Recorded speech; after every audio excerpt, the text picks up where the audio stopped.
Hi everyone, so I'm back to share another little digital kit that I've made. It's just a little 5-page kit and it will be listed over on my coffee shop.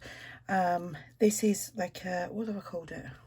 Blue Dreams Vintage Collage Papers. So I've printed mine with a border, so that is one.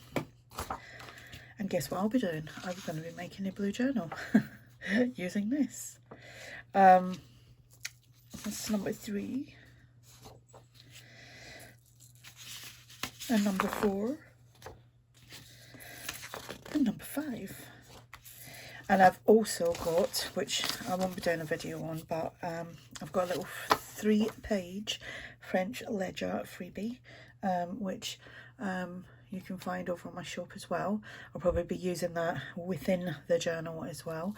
So yeah, if you want to grab a little kit, then go to the comments, not the comments, the description box, and find the link to my digital shop.